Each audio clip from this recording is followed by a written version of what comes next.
Time now for our Wall Street Week Daily segment. The host of Wall Street Week, David Westin, joins us as he does every day at this time. And David, everyone still is talking about the macro environment. Everybody wants to know where the economy is going. Indeed, and we got to sit down today with Tom Barrack. We hadn't talked to him in a while, actually, founder of Conline Capital, because you remember he was with Donald Trump as an advisor in the White House. Then he was indicted, and he was ultimately acquitted on 9 counts, actually, and now he's back to investing.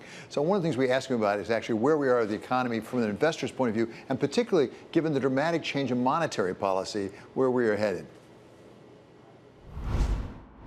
We went from 0 to 5 in 11 months. That's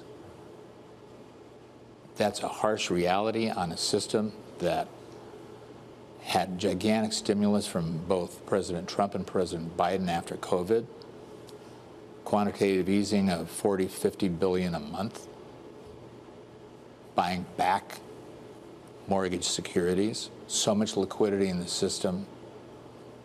It was mind-boggling. And changing that, which was always looked at raising rates in the manufacturing sector. So you can slow inflation by raising rates pretty quickly in the manufacturing sector. You can't do it so quickly in the service sector. And that's what I think we're finding is this lag of so much liquidity in the system, along with some negative supply chain shocks. So China, we didn't anticipate at the time this was going on that we were going to engage in a new Cold War with China, which I also think is a gigantic issue that we need to focus on in maybe a different way. The Ukraine war with Russia, the imperiling effect that it has on Europe, that it has on supply chains everywhere, even in food and agriculture, we didn't anticipate either.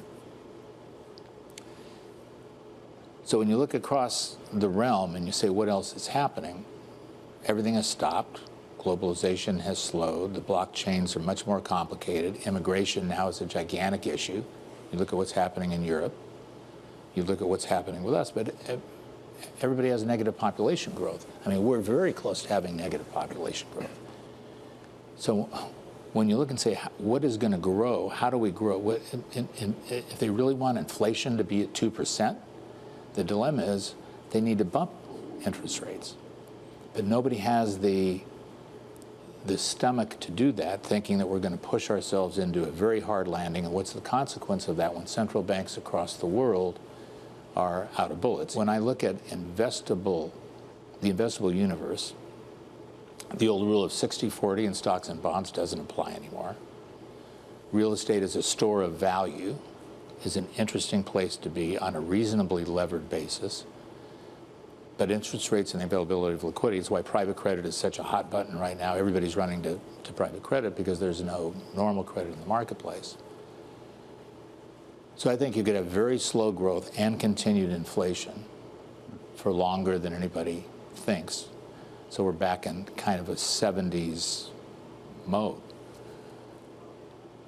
You match that with the decoupling of what we're doing with offshoring to friendshoring, the mentality of everybody becoming more insular and focused,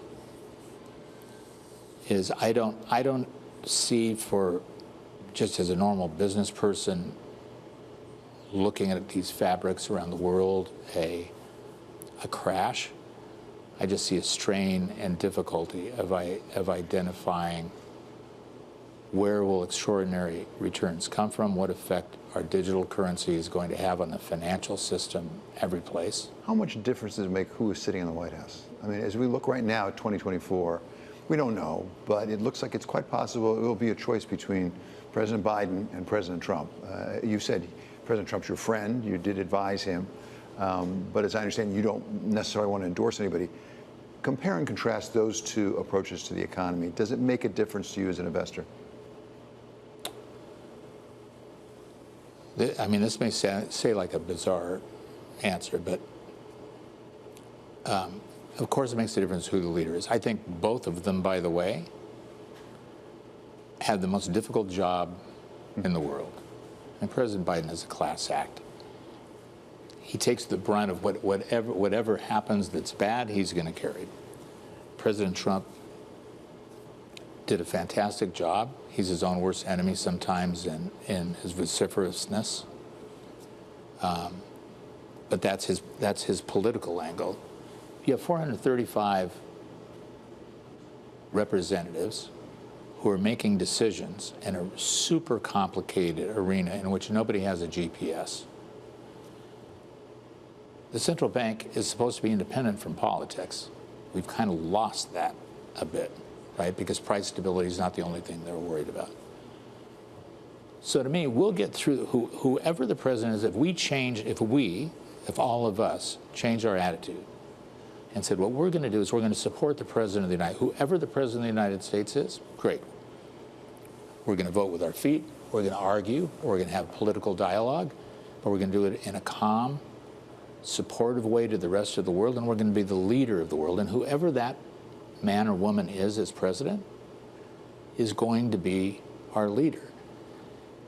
And the fighting these political parties, Congress and the Senate, the deep state just gets stronger. So from my limited perspective, it's not really, by the time somebody becomes president of the United States,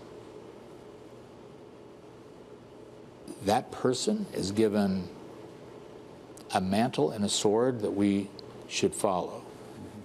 The deep state underneath is, as it feels weakness, as we continue to attack after an election, it only hurts us, because that bureaucracy, the bureaucracy is rightly saying we have to protect ourselves because all these political people are crazy. So that bureaucracy becomes bigger and bigger and bigger.